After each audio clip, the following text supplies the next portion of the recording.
Let's go ahead and talk about auto loans versus retail installment contracts, okay, or RICs, R-I-C, right?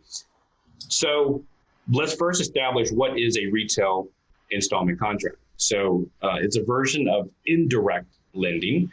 And an example of that is where, as a consumer, you would go to the dealership, right? Which is where most people start their car buying experience. They go to the dealership first.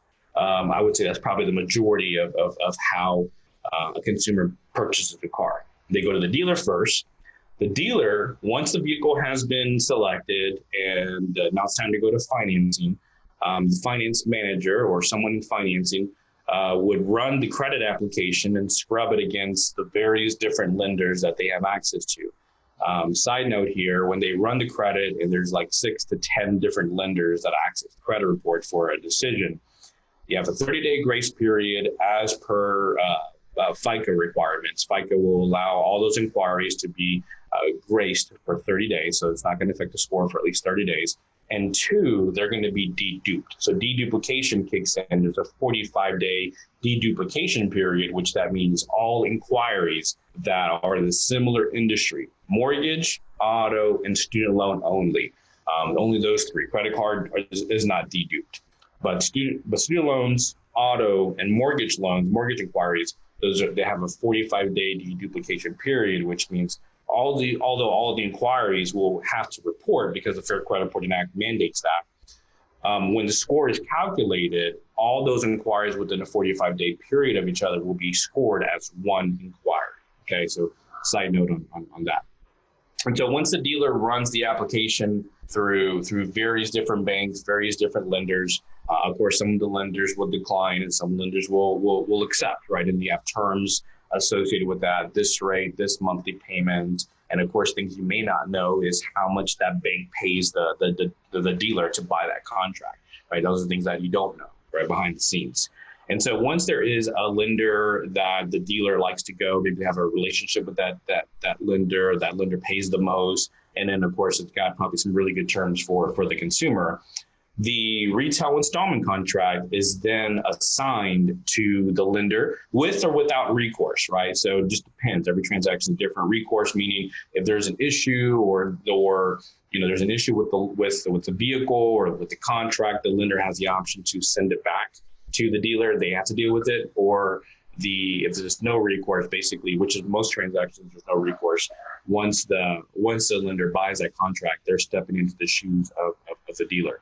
So what that means is once the lender steps into the shoes of the dealer, if the car is a lemon or there's issues with the title or the car just has issues and it was not made aware at the time of purchase or it was not disclosed, maybe it was a fraudulent purchase, the lender does not have the ability to say, hey, it's not our problem, talk to the dealer. Right after that contract has been signed and you drive off the lot with the vehicle, that is your vehicle for one, and 2, that is now the lender's problem, because when the contract is assigned, the lender then steps into the shoes of the dealer and they basically play dealer in that position. They take over that first position. So they are on the hook. They're essentially liable for anything that the dealer disclosed or did not disclose to the consumer at the time they purchased the vehicle. Now, on a credit report, this transaction oftentimes could be listed as an auto loan, which is not really the case. That's not the nature of the account. The nature of the account is actually a retail installment contract. That is or basically installment. That is basically what the account type is, because an auto loan and an installment contract are 2 different things. So what is an auto loan? So an auto loan is more of direct lending. So when you think retail installment contract, think indirect lending. When you think an actual auto loan, think direct lending. So an example of that is where consumer receives a piece of solicitation in the mailbox, maybe from the credit union, says we're offering auto loans at 2.34% interest. The consumer is like, you know what, I am in the market for a car. I do need a new vehicle. Let me go to the credit union. Let me give them a call and see if I can get an auto loan approval. The credit union gives a loan approval to the consumer. They have financing lined up, and then that consumer goes to the dealership with their own financing, right, to buy a vehicle using their own lenders money, not the dealer's contacts, the consumer bringing their own lending with them. So the transaction originated at the credit union as an auto loan, right? So and side note here, many times dealerships will try to manipulate the consumer into using their banks, their lenders, because that's where they make most of their money. They make a little money when they sell the vehicle. They make more of the money in the financing when the lender buys the contract, right? That's where really the bread and butter is. And so sometimes a dealer will try to convince the consumer that maybe they can get a better deal, a better rate. They would be wanting to shop around for a different lender for them. Sometimes that was probably the majority of the time the consumer says, no, I'm good. I got a credit union 2.3%, pretty low. I'm pretty happy with that. And this is my credit union. I prefer to deal with my credit union. So, I'm going to go ahead and decline that. But sometimes there are consumers that say, yeah, go ahead. And then out of convenience or inconvenience, they already ran my credit, they already got this loan. It's not that big of a difference. I don't want to have my credit ran again, or, I've already got some skin in the game because they ran my credit. I might as well just go with this loan. Or I know that bank, I know Santander, I know Wells Fargo, I'll just go with them. So sometimes that happens. The dealer would try to convince the consumer to use their lenders instead of their own. So again, this type of transaction we're talking about where the consumer brings in their financing, that is not a retail installment contract that is a sign. It's actually, that's an actual auto loan, okay? So some examples of some indirect lenders: Santander, Wells Fargo, Credit Acceptance, Ford Motor Credit, Ally Bank. Some examples of direct lenders include One Main, Westlake, Lending Tree, and of course most credit unions and small community local banks. Many of them are do direct financing with the consumer to provide auto loans.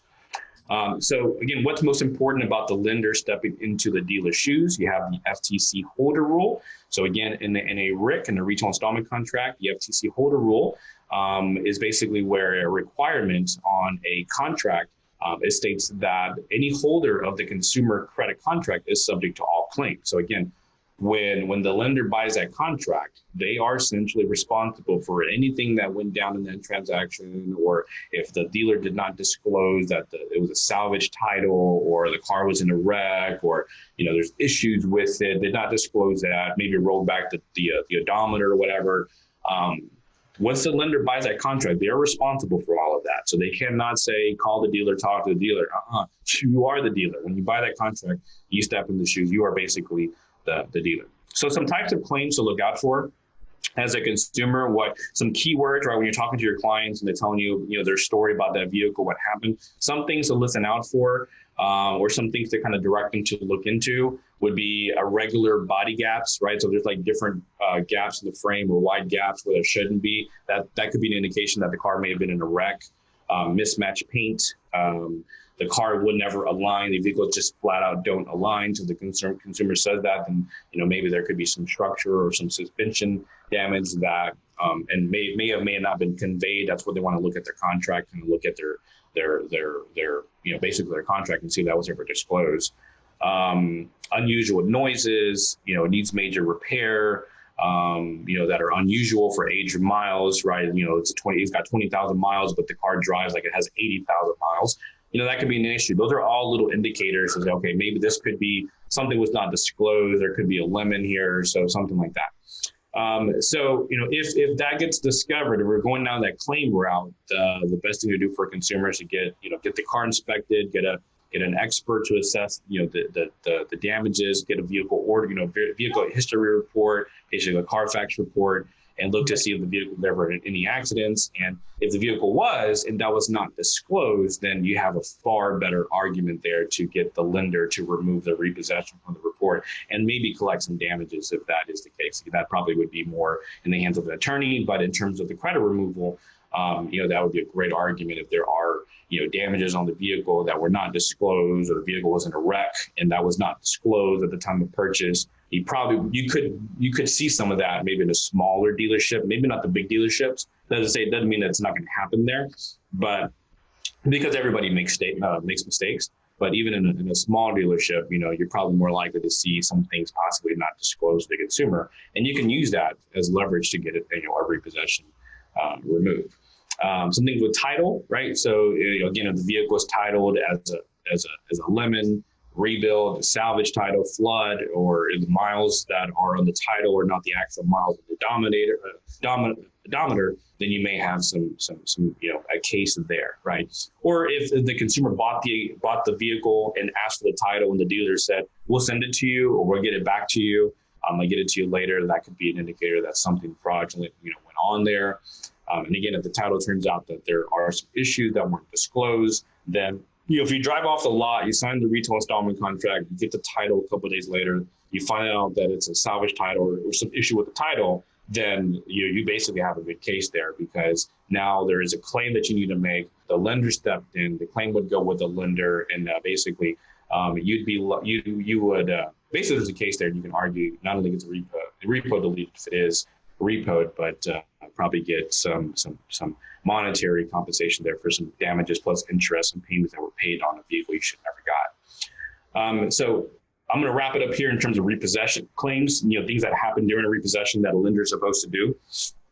Number one, if a consumer had their vehicle repossessed, and the repossession act where the lender hires a repo company to go get the vehicle, and during that process, there was a breach of peace, right? Maybe the vehicle was in the garage and the repo opened the garage, basically violated, the privacy, violated private property rights, and took the vehicle out. That'd be a breach of peace. If there are, just issues, there's an argument that breaks out, there's a fight, if anything that seems suspicious or seems that, it went down unprofessionally, right? That would be known as a breach of peace, which would be a violation in terms of how the repossession was handled, because there are certain laws that require how the repossession is supposed to go and not go, right? So that'd be a great question to ask an individual if they have a repo. How did that process go down, right? Was there a possible breach of peace there? Also, lenders are required to give a notice of intent to sell within a reasonable time before the sale. Typically, this is 10-day, what's known as a 10-day notice, right? The 10-day letter. And in this notice, some things have to be identified in this notice. That's a requirement. The notice must identify the lender, who the lender is. The notice must also, explain how the vehicle will be disposed or sold. It must also notify or advise that the consumer has the right of an accounting report, right? So if they're saying, hey, this is what you owe us, the consumer has the right, the wording just has to be there. The consumer has the right to question it and ask for more documentation to verify how they arrived at that number. Basically, that'd be like a deficiency balance, right? If there's a deficiency balance, how did the lender arrive at that number? If it's sold at an auction, or if it's going to be sold at an auction, they need to notify the consumer of the time and the place of the auction. So the actual consumer would even have a chance of redemption there if they want to get their vehicle back. If it's a private sale, if it's not an auction, not a public auction, it's a private sale, then the notice just must notify the consumer the date after which the sale will occur. So if they're going to sell it on the 10th of the month, it just says, hey, on the 11th of the month, the vehicle would have been sold, right? That would be compliant. So these are all items that must be on the 10-day notice. And one thing that we do when we're disputing a repo is we ask for this information. We ask for a copy of the original contract to verify if it was a retail installment contract or not. Verify that, one thing we should also be looking for is to see that FTC holder rule is on there, because all retail installment contracts require that FTC holder rule to be on there. It'd be a good idea to ask for, proof of the Carfax report or the title report. Try to verify how the vehicle was disclosed, the condition that was disclosed in. Ask the individual if they got if the car was repossessed, how did that experience go? Was it a professional, vehicle repossession, or was it unprofessional? Was it, were they unprofessional and operating in an unprofessional manner? Then there may be a breach of peace issue there. And then asking for the 10-day notice, right? Asking for the letter that's supposed to go out before they sell the vehicle. Asking for that 10-day notice. If they didn't send a 10-day notice, if the 10-day notice is not sent out, then the law states that the deficiency balance is null and void. right? In order for that deficiency balance to be stuck on the credit or for the consumer to be liable to pay it, there has to be a 10-day notice that is sent out to the consumer. So if the 10-day notice is not sent out, that balance is null and void.